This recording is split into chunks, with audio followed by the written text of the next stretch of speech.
très urgent du côté de l'Afrique de l'Ouest, plus précisément sur les terres burkinabées.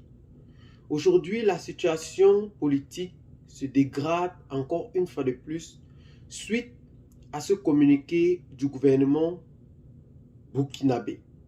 Le capitaine Ibrahim Traoré aujourd'hui dans la bonne voie pour enfin mettre le Burkina Faso au plus haut niveau que possible, se voit contré par plusieurs personnes qui veulent non seulement nuire à ce progrès, mais aussi ralentir l'économie entière du Burkina Faso. Tentative de coup d'État déjouée à plusieurs reprises sur le sol burkinabé, dont le gouvernement burkinabé aujourd'hui ne peut plus se taire face à ces événements et ont donc décidé de partager cela avec nous. Qui illustre l'ampleur de ces manœuvres ainsi que les actions résolues prises pour y faire face.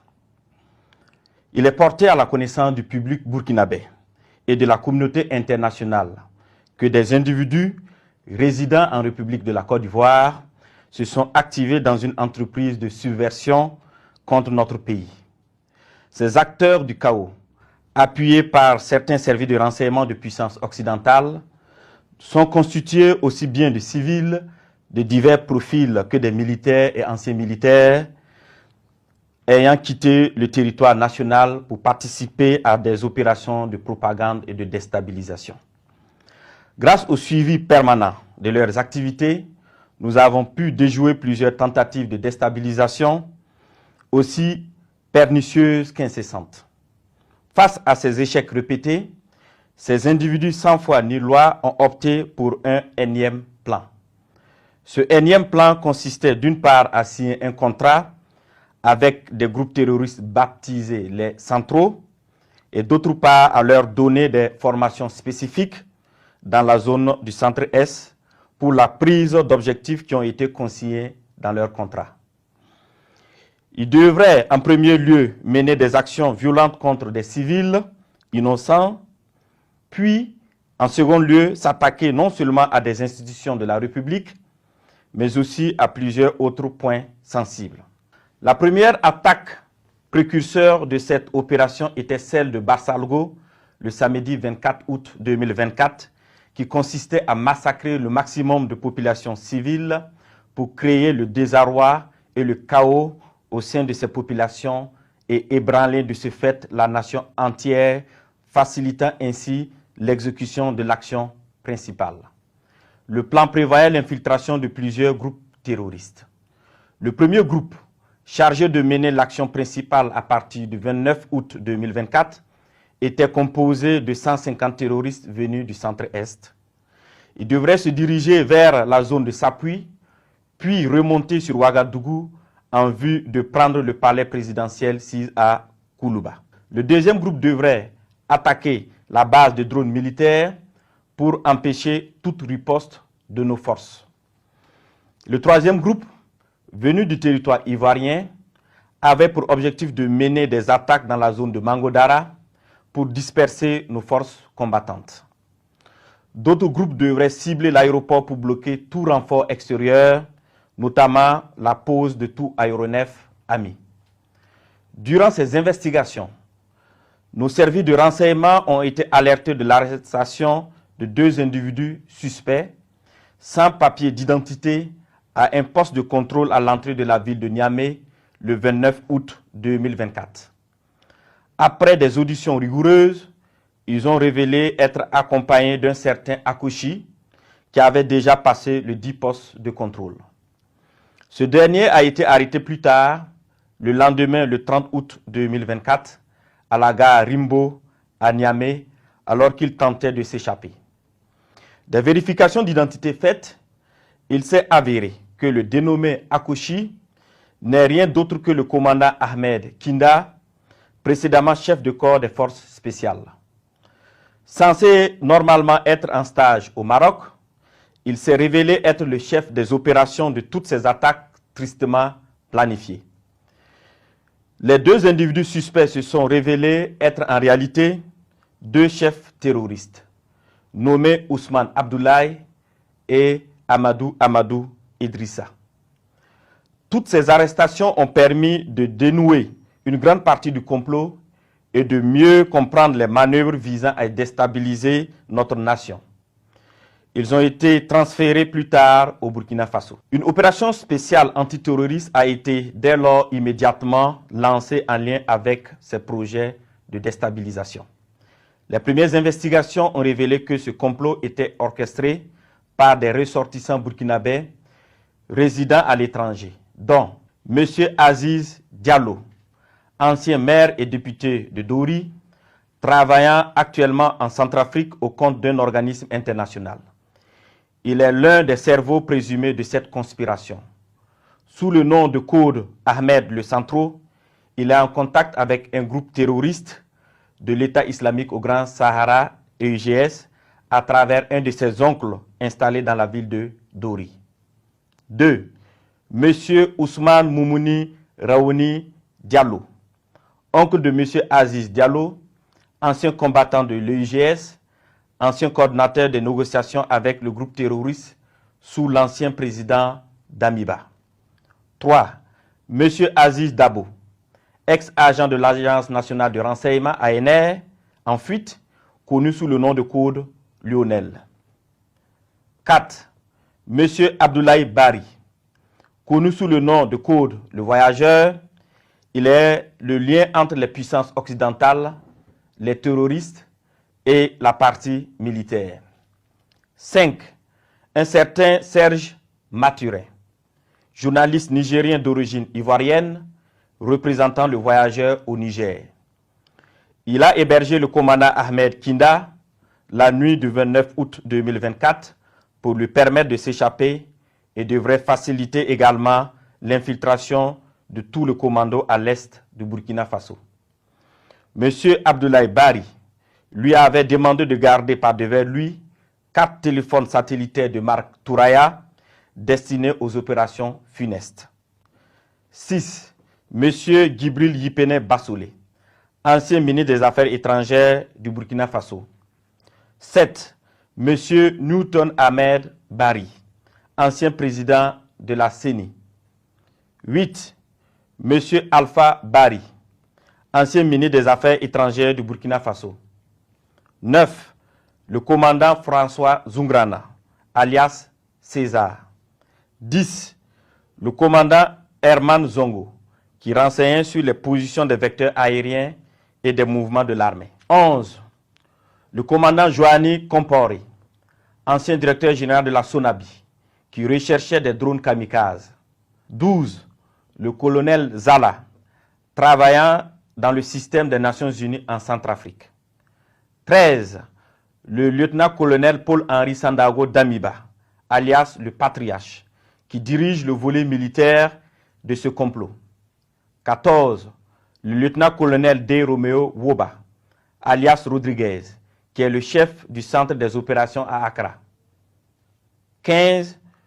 Plusieurs autres officiers à l'extérieur du pays sur lesquels les investigations se poursuivent. Ces déstabilisateurs, en collaboration avec des complices à l'intérieur du pays, menaient des actions de désinformation massive et utilisaient des pratiques occultes pour s'aimer la confusion et la division. Plusieurs marabouts ont été consultés par M. Abdoulaye Bari, alias le Voyageur, qui s'est fait aider par le sergent-chef Tendano, alias Taylor, ancien élément des forces spéciales qui sera arrêté plus tard par nos services de renseignement. Ce dernier donnait des renseignements à l'ennemi et avait en charge de recruter des éléments pour les opérations de déstabilisation. Il a en outre pris contact avec son père, marabout très connu dans la zone de Bogandé, afin qu'il travaille à ce que les infiltrations des terroristes se passent très bien. Suite à l'arrestation du commandant Ahmed Kinda, alias Akoshi, et des 2 chefs terroristes, il avait été convenu dans un premier temps de ne pas divulguer l'information pour permettre ainsi nos services de découvrir toute l'étendue du réseau. Les communications interceptées ont révélé l'implication de plusieurs opérateurs économiques dans le complot. Des enregistrements de ces communications seront bientôt diffusés au public dans les prochains jours. D'autres leaders de la société civile participant aux échanges via un groupe WhatsApp dénommé IB Dégage sont également impliqués dans cette vaste entreprise. La plupart des réunions de planification se menaient au Ghana, dans le quartier Hashimota, à l'hôtel Jidi Lodge à Accra. Certaines autres réunions se menaient à Tamale, en présence de M. Abdoulaye Bari, alias le voyageur, et du lieutenant-colonel D. Romeo Woba, alias Rodriguez. Dans un second temps, il avait été convenu que le commandant Ahmed Kinda, alias Akoshi, le sergent-chef Tendano, alias Taylor, et les deux chefs terroristes, accompagnés de l'une de nos équipes, montrent le site de stockage de leurs équipements et de leurs matériels divers. Ce lieu, sous la garde des terroristes à la solde du commandant, a été localisé non loin de la ville de Tenkodogo. Une fois sur place, ceux-ci ont tenté de s'échapper, mais des échanges de tirs sont suivis, au cours desquels ils ont été neutralisés en sus de plusieurs autres terroristes. Les autres déstabilisateurs, loin d'abandonner leur funeste entreprise, ont décidé de peaufiner un nouveau plan lors d'une réunion qui doit se tenir normalement au Nigeria le 27 septembre 2024. Il s'agira pour eux de recruter de nouveaux terroristes, en sus de recruter 500 mercenaires en provenance d'un pays européen pour des attaques à grande échelle à Ouagadougou visant à semer la terreur. Toujours dans leurs prévisions, ils ont décidé de tuer tous ceux qui s'opposeraient à leur action en faisant référence aux populations dans le cas où elles se révolteraient. Ainsi, pour préserver leurs familles et leurs proches de toutes les représailles des populations contre eux, ils ont décidé que chacun d'eux exfiltre sa famille et ses proches avant le début de leur opération. Grâce aux informations recueillies, nous avons pu identifier les participants prévus à cette réunion de coordination à venir au Nigeria, parmi lesquels devraient figurer 1. Le commandant Ahmed Kinda, alias Akoshi. 2. M. Abdoulaye Bari, alias le voyageur. 3. L'ancien DG adjoint de l'ANR, radié des cadres des forces armées nationales, M. Ouedraogo Sekou. Le lieutenant-colonel D. Romeo Woba, alias Rodriguez, ainsi que des personnes issues de ce pays frère qu'est le Nigeria, qui sont impliquées dans cette sinistre entreprise. Tous devraient faire jonction avec M.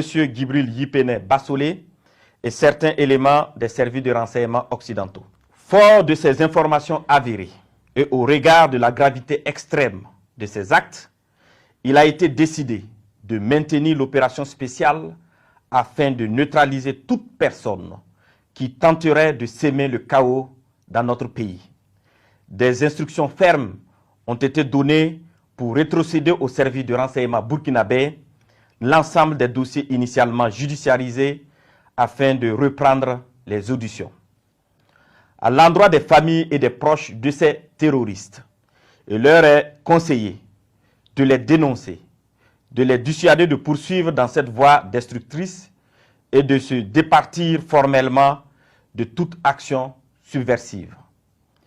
À l'endroit des familles et proches de ces terroristes, il leur est conseillé de les dénoncer, de les dissuader de poursuivre dans cette voie destructrice et de se départir formellement de toute action subversive. La récréation est terminée. Je répète, la récréation est terminée. Le ministre de la Sécurité du Burkina Faso, Mahamadou Sana, a affirmé que certaines personnes opérant sur le sol de la Côte d'Ivoire, civils et militaires, tentent de saper les institutions sur l'aide étrangère. Comme vous pouvez le constater, ce ministre accuse bel et bien qu'il y a des civils et des militaires qui veulent, en tout état de cause, détruire l'avenir du Burkina Faso en voulant renverser le capitaine et nouveau Thomas Sankara du Burkina Faso. Le gouvernement affirme que ce groupe est surveillé de près depuis plusieurs mois aujourd'hui à travers la collaboration avec d'autres pays de l'AES. Aujourd'hui, comme vous pouvez le constater, le ministre d'État Mamadou Sana dit en haute et intelligible voix que l'attaque de Barcelogo était une attaque qui devait viser le début d'une attaque terroriste coordonnée au Burkina Faso. D'autres attaques visaient l'infiltration de certains groupuscules de personnes au centre-est du Burkina Faso et dans d'autres zones frontalières pour enfin prendre les coins stratégiques tels que le palais présidentiel de Ouagadougou. Aujourd'hui, à travers la force des renseignements burkinabés, ceux-ci ont pu détecter les intentions de ce dernier et ont des preuves par rapport à ce qu'ils avouent sur cette surveillance de ces opérations coordonnées depuis la Côte d'Ivoire, affirme le gouvernement de transition burkinabé. Le gouvernement burkinabé a donc déniché le principal instigateur de ce groupe qui veut saper les institutions du Burkina Faso, qui est Aziz Diallo, ancien maire de la ville de Dori. Ainsi, il est accusé bel et bien de vouloir entrer au Burkina Faso en force avec ses liens qu'il entretient aujourd'hui avec les terroristes. Aussi, nous avons Mamadou Bari et aussi Moumouni Diallo qui aussi sont accusés de collaborer entre les terroristes et les puissances étrangères en vue de la destitution du Burkina Faso. Ces instigateurs sont donc accusés bel et bien pour saper les institutions du Burkina Faso aujourd'hui. Le ministre de la Sécurité, Mamadou Sana, a ajouté évidemment que des réunions stratégiques ont été organisées en Côte d'Ivoire, au Ghana et au Nigeria afin de permettre l'infiltration des groupes armés sur le sol burkinabé. Il a aussi ajouté que ces infiltrations sont aussi aidées par certains hommes d'affaires de la diaspora qui sont connus également pour contribuer à certaines désinformations au Burkina Faso pour faciliter aussi l'entrée de ces groupes armés au Burkina Faso pour tirer profit de leur économie afin de saper les institutions du Burkina Faso. Tous les moyens sont bons tant qu'ils soient efficaces. C'est ce que les membres de la diaspora aujourd'hui sont en train de faire. Hommes d'État précisément sont en train de faire pour destituer le Burkina Faso dirigé par le capitaine Ibrahim Traoré. Le gouvernement burkinabé a donc lancé une vaste campagne antiterroriste, ce qui a permis non seulement la découverte de plusieurs caches d'armes au Burkina Faso, qui aujourd'hui a ralenti ses actions de destitution des institutions du Burkina Faso. Ils ont aussi dit en effet qu'à travers cette campagne, ils ont vu en effet, ils ont intercepté des complots faits à travers la société civile et les armées pour destituer le Burkina Faso. C'est une nouvelle vraiment incroyable qui vient scandaliser tous les Burkinabés et Burkinabés aujourd'hui face à cette situation, je dirais, grave et même gravissime. Parce que le gouvernement burkinabé aujourd'hui est vraiment entre le marteau et l'enclume. En appelant donc la population de rester vigilante suite à cette situation très compliquée que vit le Burkina Faso aujourd'hui, le ministre Mamadou Sana a aussi réitéré que la population doit coopérer évidemment avec le gouvernement si jamais ceux-ci voient une activité suspecte partout sur le territoire national. Et il a aussi dit que des arrestations se poursuivent aussi en vue d'arrêter tous ceux-là qui veulent détruire les institutions du Burkina Faso et que aussi, ces gens seront traqués jusqu'au bout du monde si cela le faut. Aujourd'hui, nous comprenons en effet que l'orteil est vraiment la cause du malheur de tes propres chaussures.